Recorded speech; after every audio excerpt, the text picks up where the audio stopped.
एकटीचेच व्हावेत. हे माझ्या एकटीचेच व्हावेत.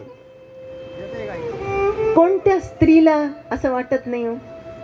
प्रत्येकीला हेच वाटतं. म्हणूनच म्हणलं ही सत्यभामा मला फार आवडते. मला नाही, आपल्याला सगळ्या पत्नींना आवडती.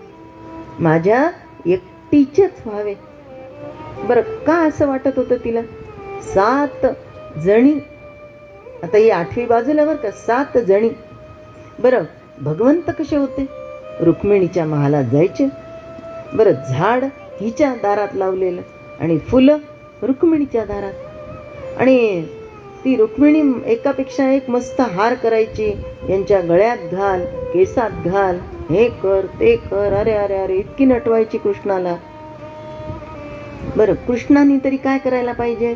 तिच्याकडे ते हार घालायचे, छान छान छान म्हणायचं, येता येता गपचूप डस्टबिनमध्ये टाकायचं आणि मग हिच्याकडे यायचं ना. पण नाही, कृष्ण मात्र हा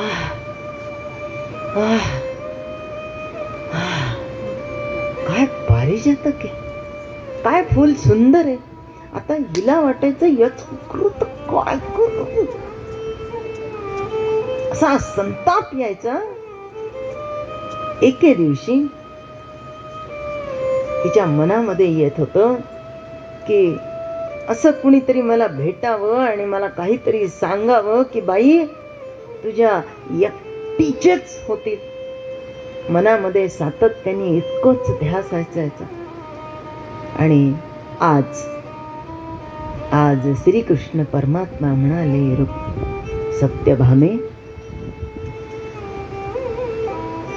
आपण दोघंच जण जरा बाहेर जायचं का? काय काय म्हणाला? आपण दोघंच जण? पण कुणाला कळू दे? नाही नाही, कसं कुणाला कळू दे? माझ्या मनातलं ओळखलं तुम्ही. बघ बर का, कुणाला सांगू नको. अजिबात सांगत नाही.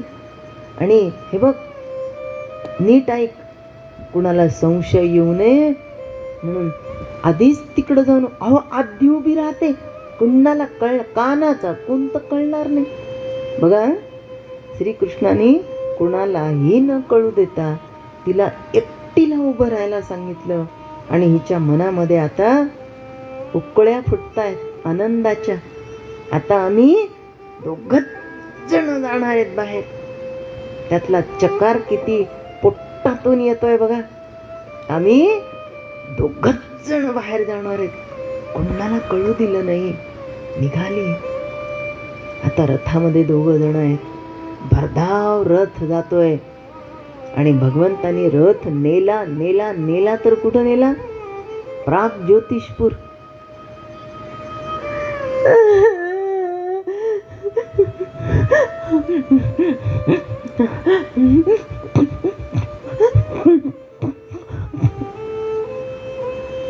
श्वास कोणतोय, दम कोणतोय, आवाज कोणतोय, आणि रडण्याचा आवाज, ओक्सा बोक्सी रडण्याचा आवाज ऐकू येतोय. अहो अहो अहो अहो थांबा. कशाला? नको नको, आपण दोघंच. अहो थांबा हो. नाही नाही, नको बरं. अहो तुम्ही ऐका हो, थांबा. कशासाठी रुक्मिणी? आपण दोघंच जण निघालोय बाहेर.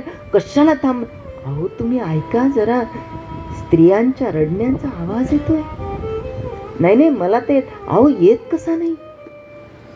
बरं, त्यांचा आवाज निघत नाहीये. ओक्सा बोक्सी रडतायत बिचाऱ्या. काहीतरी आहे. नको सत्यभामे, नको बरं. अहो नको नको. काय पुरुषासारखा पुरुष आहेत तुम्ही, एवढ्या बायकांच्या रडण्याचा आवाज येतोय. नको सत्यभामे, आपण दोघंच जण. अहो थांबा हो. कशाचं दोघंच दोघंच दोघंच लावलं? बघा मानसिकता कशी असते. आत्तापर्यंत काय वाटत होतं? आपण दोघंच जण. आणि आता हे स्त्री मन आहे, विव्हळलं एकदम, भावना प्रधान झालं. थांबवलं.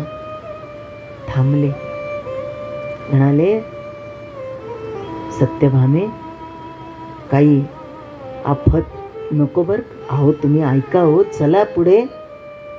पुढे गेलं, बघितलं 16,100 कुमारिका या भौमासुराच्या बंदिवासामध्ये होत्या. किती जणी होत्या? 16,100 जणी होत्या.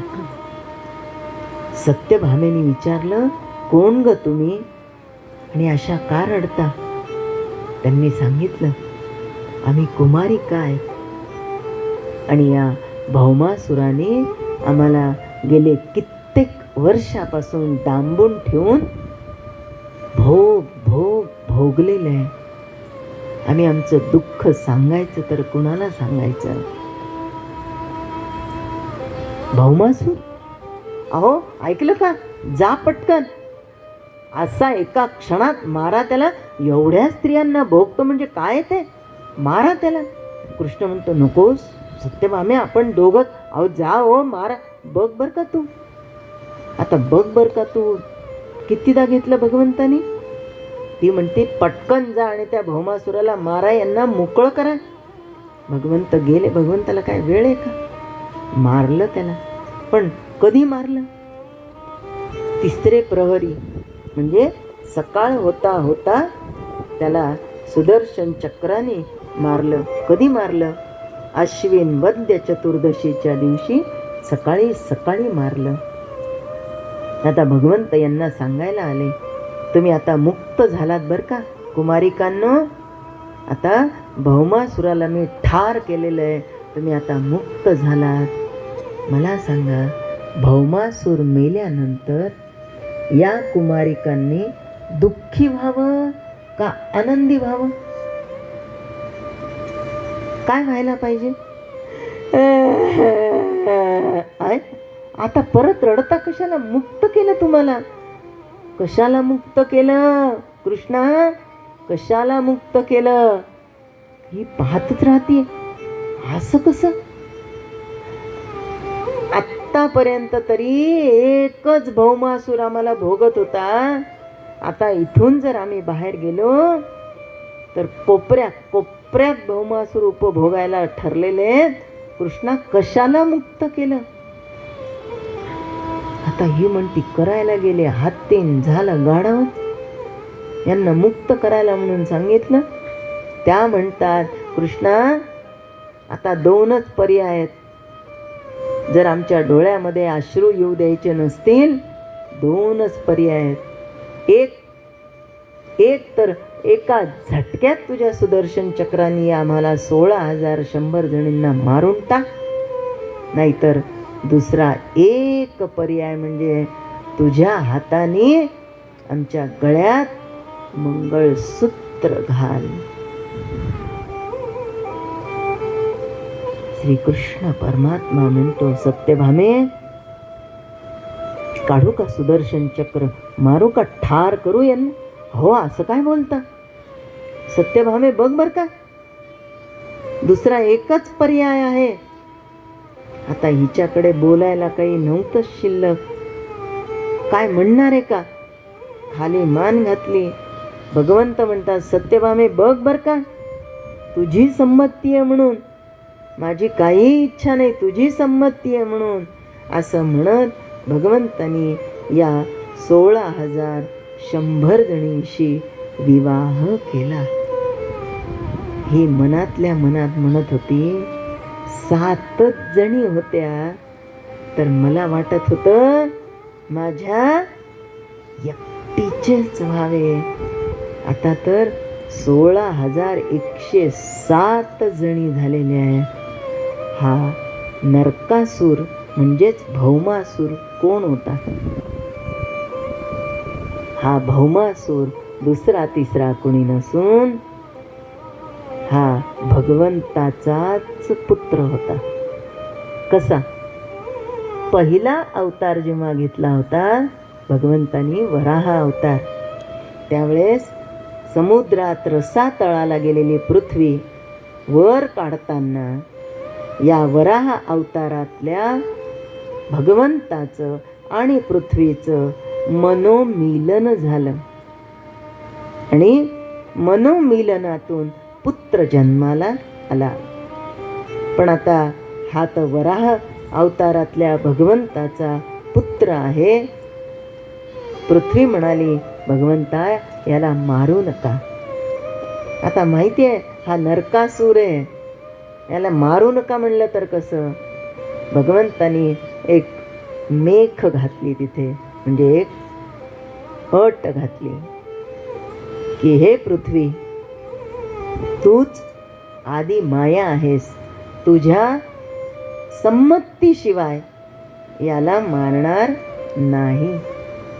आणि आज याच आदिमायेचं प्रतिरूप असणारी सत्यभामा हिने संमती दिली होती. काय म्हणाली होती? त्या नरकासुराला ठार करा. आज तिची संमती मिळाली आणि या नरकासुराला मारलं. खरा तर हा भगवंताचा पुत्र म्हणून याला प्राग्ज्योतिषपूरचा राजा केला होता. पण याच्या स्वभावानुसार त्यांनी अन्याय, अत्याचार, अधर्म करत राहिलेला, म्हणून भगवंतानी त्याला मारलं आणि या नरकासुरातून सगळ्यांची मुक्तता केली. आता नरकासूर कुठं आहे? आता नरकासूर कुठं आहे हा प्रश्न विचारणंच वेडेपणा आहे. कारण आता केवळ आणि केवळ नरकासूरच सगळीकडे आहे. नरकासूर म्हणजे काय? अहंकार, षड्रिपू, पाप, अंधकार, नकारात्मकता, हे सगळे आमच्या प्रत्येकाच्या आतमध्ये ठसठसून भरलेले आहेत. जर हे भरलेले नसले असते तर 10वीचा रिझल्ट लागायच्या आदल्या दिवशी मुलींनी आत्महत्या केली नसती. नकारात्मकता आहे, हिंसाचार, काम पूर्ण होत नाहीये म्हणून किती निर्गुण हत्या केल्या जाते. तो नरकासूर आहे. आणि या सगळ्या गोष्टी म्हणजे अज्ञान आहे. भगवंत हा ज्ञानाचा प्रकाश सगळीकडे देतो, अज्ञान संपवतो. म्हणजे नरकासुराचा वध करणं म्हणजे अज्ञानातून सगळ्यांना मुक्ती करून देणं. आणि हे अज्ञानातून मुक्ती करून देण्याचं कार्य केवळ आणि केवळ भगवंतच करून देऊ शकतो.